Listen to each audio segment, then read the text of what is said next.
hip hop has played a major role in everybody's career, period. You gotta think about it.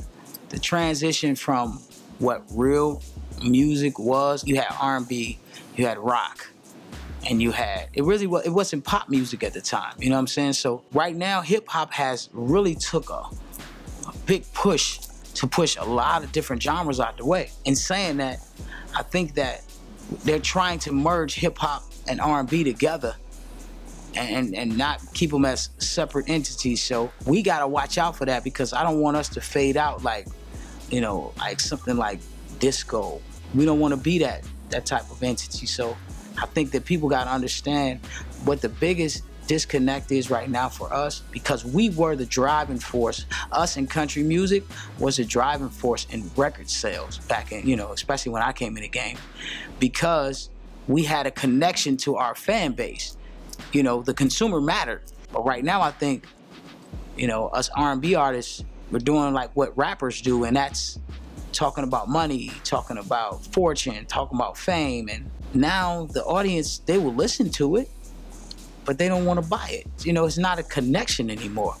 So, you know, with my new album, The Eighth, that's what I try to do. I try to make that connection again with the audience to say, you know, you matter. Because I feel like a walking door salesman at times. I got to come with good product for you to even consider looking at it. I think that's the state we are right now in R&B. You need to have more writers that want to be different than everybody sounding the same. Because I think that's what we're running into right now. You don't know who this artist is, because he sounds just like this artist, and this artist sounds just like this artist. So you don't have that that difference going on. So I think that we're not in a bad space, but we will be if we don't tweak things.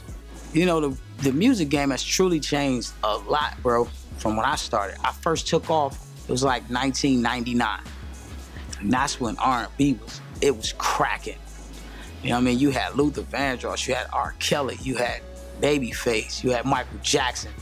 So it was a lot to cut through at the time. You know, and I was being compared to Rob on everything that I ever done. So I'm like, yo, I gotta continuously put out records so that people know who I am. And that was when my mindset then. So for me, it was a tactical thing. I had to make sure I maneuvered the right way. And I'm blessed, man, for real, to be here 15 years later still talking about it, you feel me? I was compared to a great in his own right, Mr. Robert Kelly. Being compared to him told me that I had to make sure I stayed on top of my game. He was doing big things.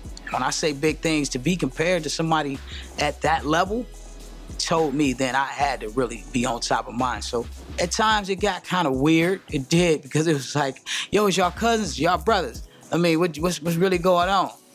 And I'm like, wow, no, we're not. We're none of that. I respect the guy. I'm a fan. We're two different people, you know? So it was weird at times, but now people know me for who I am, and that's the most important part to me, you dig?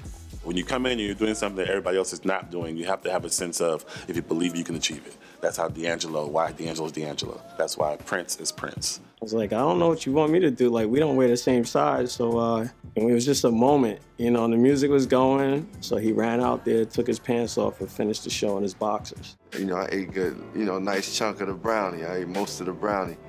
And I remember sitting in my hotel room, and I was laying there, and the ceiling started spinning. Everybody ate the mushrooms. We had a little sound check, and then I'm in my room trying to figure out, like, how I'm gonna get myself out of the drain, because I just felt like I'm like